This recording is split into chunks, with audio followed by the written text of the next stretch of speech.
हिंदी गद्य का उद्भव एवं विकास। हिंदी गद्य के उद्भव और विकास को निम्नलिखित 5 कालखंडों में विभक्त कर देखा जा सकता है। प्रारंभिक युग, प्रारंभ से 14वीं ईस्वी। मध्य युग 14 ईस्वी से 18 ईस्वी तक। आधुनिक युग 18 ईस्वी से 19 ईस्वी तक। 20वीं सदी युग 1900 से 2000 तक। 21वीं सदी युग 2001 से अब तक।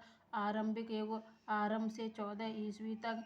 भाषा एक सतत विकासशील प्रक्रिया है। संस्कृत से पाली, पाली से प्राकृत, प्राकृत से अपभ्रंश, अपभ्रंश से अवहट्ठ, अवहट्ठ से हिंदी का विकास हुआ।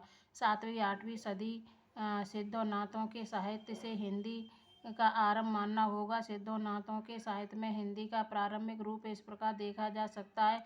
नाद नबेंद्र रविन शशिमंडल चिरायु साहिबे मृकल सरहपा ऊंचा ऊंचा उच्चा उच्चा पावत मतलब पर्वत तहें बसई सबरी वाली सबरपा गुरु बिन ज्ञान न पाई लारे भैला गोरखनाथ। जैन कवियों की चरित्र काव्यों की भाषा अपभ्रंश मिश्रित पश्चिमी हिंदी है तो विद्यापति और दामोदर शर्मा उक्त व्यक्त प्रकरण की भाषा अभट्ट युक्त पूर्वी हिंदी है। भल्ला हुआ जो मार या बहेड़ मारा कंत हेमचंद की पंक्ति है। जब जब धर्म बाढ़ तब तब पाप ओहट दामोदर शर्मा की पंक्ति है।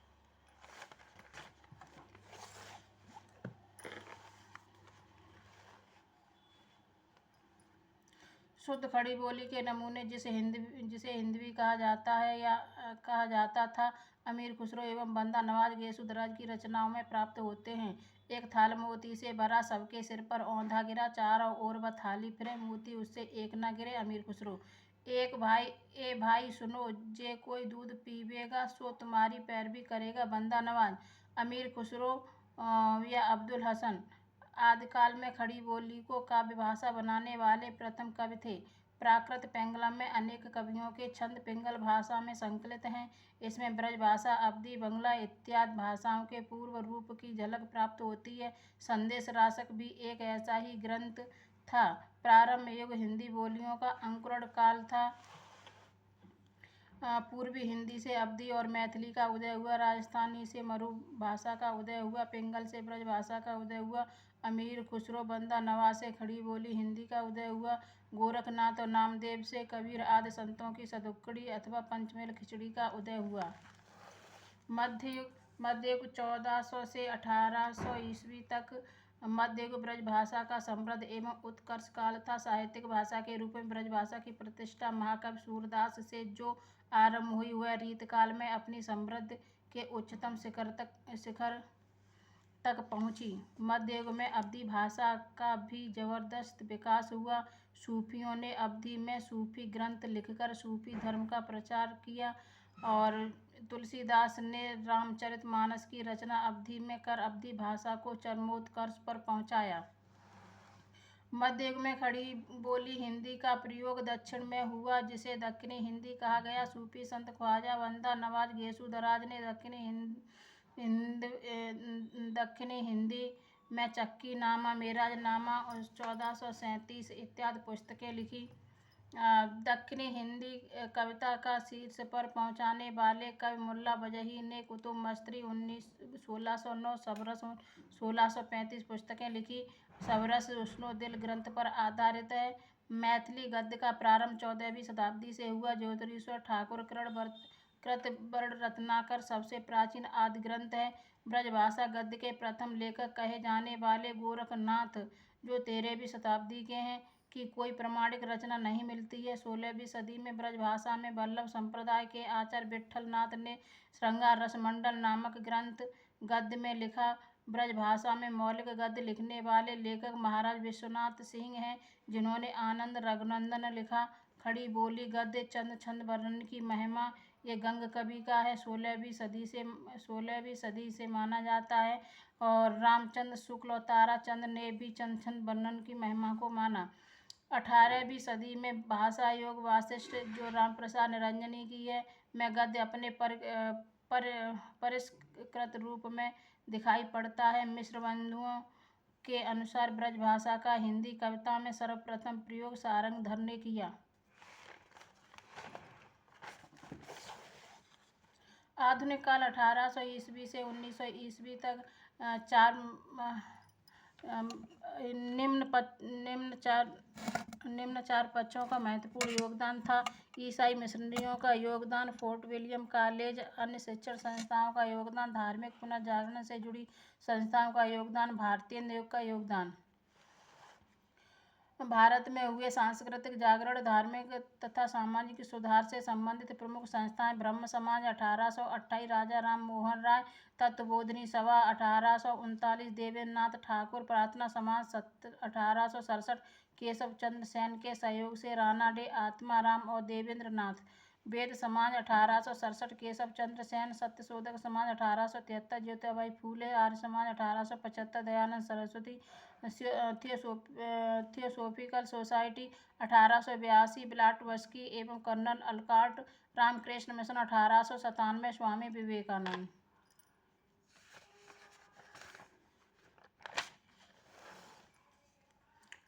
हिंदी गद्य का विकास आगे कैसे होता है?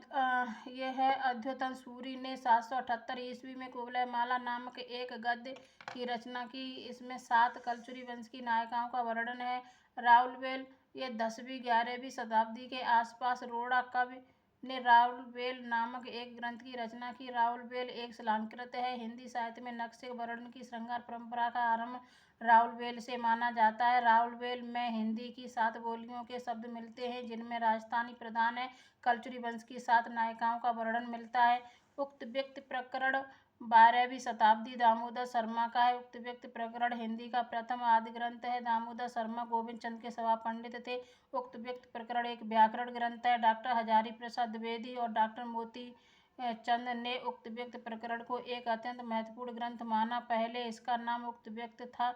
5 प्रकरणों में विभक्त होने के कारण इसका नाम उक्त व्यक्ति प्रकरण कहा गया। उक्त व्यक्ति प्रकरण में कौशल की भाषा को अपभ्रष्ट कहा। अब हठयुक्त पूर्वी हिंदी।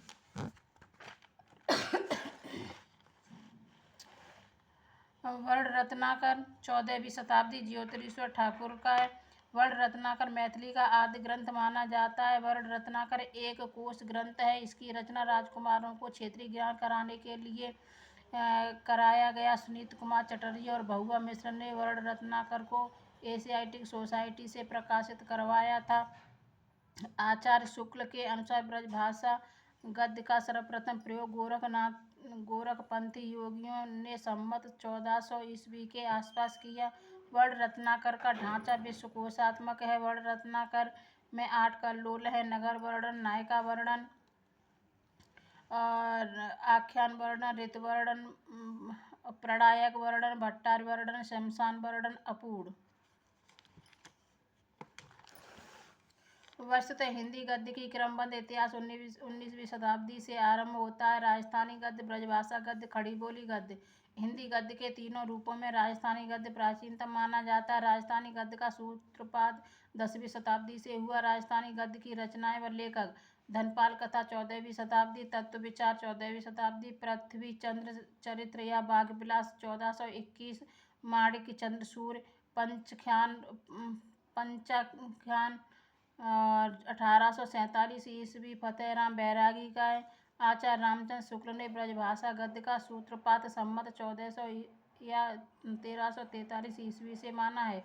आचार्य रामचंद्र शुक्ल के अनुसार ब्रजभाषा गद्य का सर्वप्रथम प्रयोग गोरखपंथियों ने संवत 1400 के आसपास किया।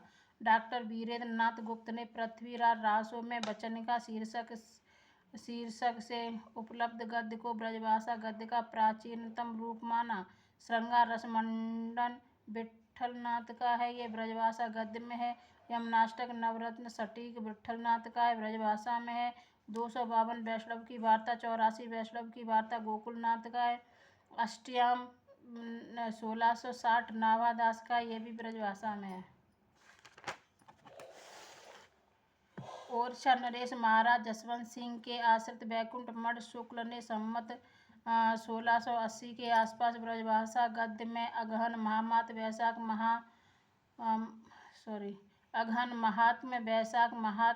नामक पुस्तक लिखी। बैताल 25 1767 सूरत मिश्र की यह संस्कृत के कवि शिवदास की रचना से कथा लेकर की गई है।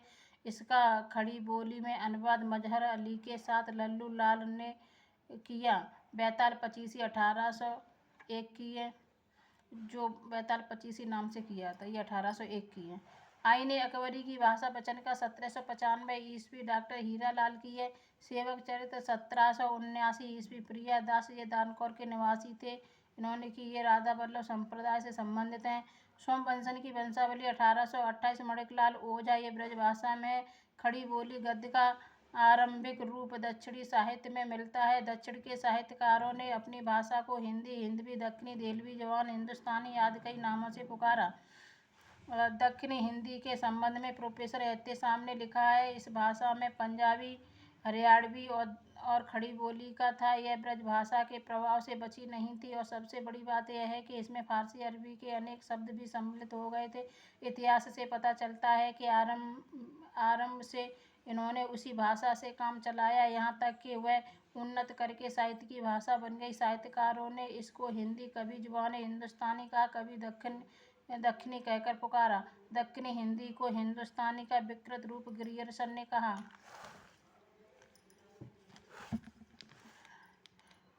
दक्कनी हिंदी के प्रथम गद्य लेखक ख्वाजा बंदा गेसुदराज 1318 से 1482 माना जाता है। दक्कनी गद्य ख्वाजा बंदा गेसुदराज ये लिखते हैं, मीराजुल आस्कीन, ये सूफी धर्म का उपदेश है। इसमें यह दक्कनी गद्य की प्रथम पुस्तक है। हिदायतनामा लिखते हैं, रिसाला सहवरा या बारहमासा लिखते हैं, शिकारनामा, चक्कीनामा, मेराजनामा, तिलावतुल वजूद लिखते हैं। मुल्ला बजई सबरस लिखते हैं, ये 1635 की रचना है। हुस्नुद्दीन ग्रंथ पर आधारित है। तसव्वुफ के सिद्धांतों को प्रतीकात्मक शैली में लिखा गया है। उर्दू साहित्य की प्रथम रचना है। ताजुल हकायक लिखते हैं, कुतुब मुश्तरी लिखते हैं, ये 1609 ईस्वी की प्रमुख रचना है। मोहम्मद अली कुतुब शाह लिखते हैं, कुलयाते कुली कुतुब शाह। चार दरवेश 1838, ये हुसैन अली खां की रचना है। ये फारसी से दक्कनी में अनुवाद किया गया है। हुसैन अली खां ने अपने पुत्र के लिए इसकी रचना की। और सोढ़ी मेहरबानू ने सच संड पोथी लिखकर गुरबाणी की व्याख्या की है। सोढ़ी मेहरबानू के पुत्र हरजी ने 3 पुस्तकों की रचना की, सुखमनी सहसर नाम परमारथ, गोसठ गुर मेहरबानू और पोथी हरजी।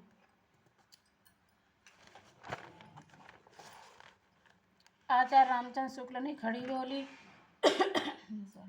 आचार्य रामचंद्र शुक्ल ने खड़ी बोली गद्य का प्रारंभ अकबर के समय के गंग कवि द्वारा रचित चंद वर्णन की महिमा से माना है। खड़ी बोली हिंदी की प्रमुख रचनाएं इस प्रकार हैं। चंद वर्णन की महिमा 16वीं शताब्दी गंग कवि, भाषा योग वासिष्ठ 1741 ईस्वी, राम प्रसाद निरंजनी, जैन पद्य पुराण 1741, दौलत राय, भाषा युग वासिष्ठ 1741 ईस्वी, राम प्रसाद निरंजनी, और जैन पद्य पुराण 1761 ईस्वी में दौलत राय। पंचांग दर्शन 1800 ईस्वी, मथुरा प्रसाद शुक्ल। उदयवान चरित्र या रानी केतकी की कहानी 1803, इंसा अल्लाह खां। सुख सागर 18वीं सदी, सदाशिवलाल सिंहासन 32 1801, और प्रेम सागर 1810, लल्लू लाल। नासकेतु उपाख्यान या चंद्रावली 1803, सदल मिश्र। राजा भोज का सपना, राजा शिवप्रसाद सितारे हिंद, और शकुंतला नाटक 1863, राजा लक्ष्मण सिंह। भाग्यवती उपन्यास 1877, श्रद्धाराम फिल्लौरी, एक अद्भुत स्वप्न, भारतीय देवरानी जेठानी 1870, पंडित गौरीदत्त परीक्षा गुरु 1882, लाला श्रीनिवास दास नूतन ब्रह्मचारी 1886, बालकृष्ण भट्ट श्यामा स्वप्न 1888, ठाकुर जगमोहन सिंह चंद्रकांता 1888, देवकीनंदन खत्री देवबाला या ठेठ हिंदी का ठाठ 1899, हरिओम दयाल अनेमी की रचना है। अवगत उल्लास अष्टावक्र भाषा गीता भाषा। आचार्य रामचंद्र शुक्ल ने विक्रम संवत 1798 या 1741 ईस्वी में उचित आचार्य रामचंद्र शुक्ल ने विक्रम संवत 1798 या 1741 ईस्वी में रचित भाषा योग वासिष्ठ को परिमार्जित गद्य की प्रथम पुस्तक और रामप्रसाद निरंजनी को प्रथम प्रौढ़ गद्य लेखक माना। भाषा योग वाशिष्ठ की भाषा पंजाबी मिश्रित खड़ी बोली है। खड़ी बोली को आगे बढ़ाने वाले 4 महानुभाव थे। मुंशी सदाशिवलाल, सैयद इंसा अल्लाह खां, लल्लू लाल सदल मिश्र, सदाशिवलाल नियाज और सैयद इंसा अल्लाह खां फोर्ट विलियम कॉलेज में नहीं थे।